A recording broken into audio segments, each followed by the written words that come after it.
Welcome back to another video. In this video, we will be discussing the benefits of fasting with your cognitive function. So if you're interested, definitely stick around.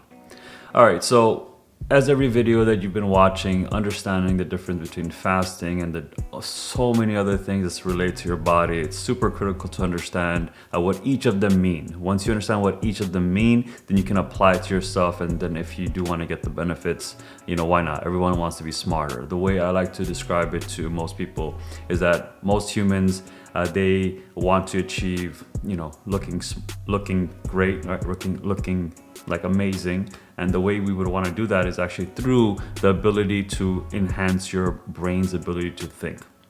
How do we actually make that happen though? Right, so fasting is one of those modalities. If you want to leverage fasting, then let's understand what fasting actually is.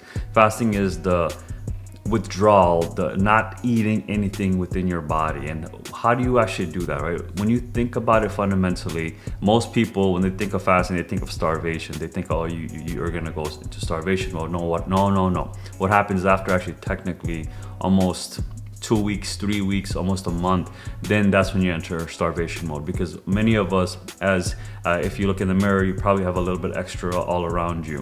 And that's because we're more sedentary. Our lifestyle is so damn sedentary that we don't actually think about, moving our bodies too much. As a result, we store a lot of energy. And all that energy is in the form of fat, right? Those are the three macros in metabolism that we always talk about: proteins, fats, and proteins, fats, and carbs. Proteins, fats, and carbs. And fats is just one of those really highly condensed type of energy that we actually leverage within our body. So when you actually deprive yourself of food for long periods of time, which I preferably like to do intermittent fasting, which is 18 hours of not eating and then 6 hours of feeding.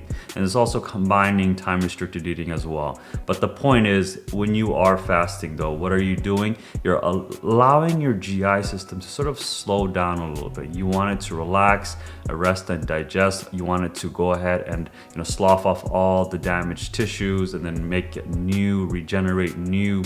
And that will benefit you because not only will your GI system be clean, and now your immune system isn't always chronically inflamed or to a point where it's fatigued. We don't want that. We want the body to undergo something called autophagy.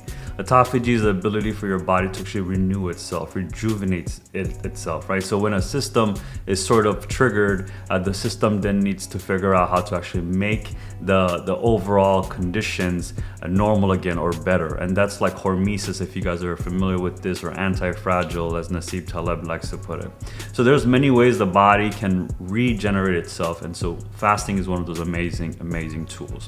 And now, if you think about it, how does it relate to your cognitive function? When you're fasting, what you're actually doing is you're giving your brain really clean fuel, because your body knows how to make fuel for itself. And when you're breaking down so much fat throughout time, all those fats are ketone bodies, and ketone bodies are amazing fuel sources for your brain. And so as a result, you actually get that little boost. You get that boost and it becomes a normal part of you. If you ever taken Adderall or watched Limitless or any of those types of drugs or stimulants or supplements that sort of stimulate your brain, you can get this naturally through you just fasting. That just sounds so freaking amazing, right? If you think about it.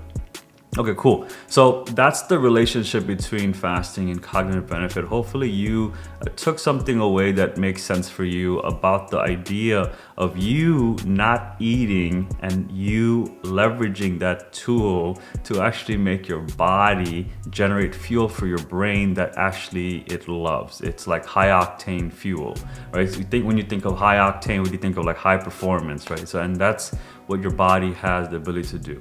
Dave Asprey, actually, what he ended up doing is creating literally like coconut oil, and he labeled it or branded it octane something. And that's amazing, right? So that's like from a marketing perspective, that's amazing. But in reality, if you think about it, it's just allowing your body to get that fuel that it needs to really get invigorated. Cool. With that being said, guys, hopefully you found value in this video. If you did, you know what to do. Give me a big thumbs up. If not, give me a dislike, but tell me why you disliked it in the comments below. And other than that, if you want to see more, subscribe and hit the notification bell. It lets you know when the next video will come out, which I love to do. I love to use for my other creators as well. Cool. With that, take care. I'll see you in the next one. Bye.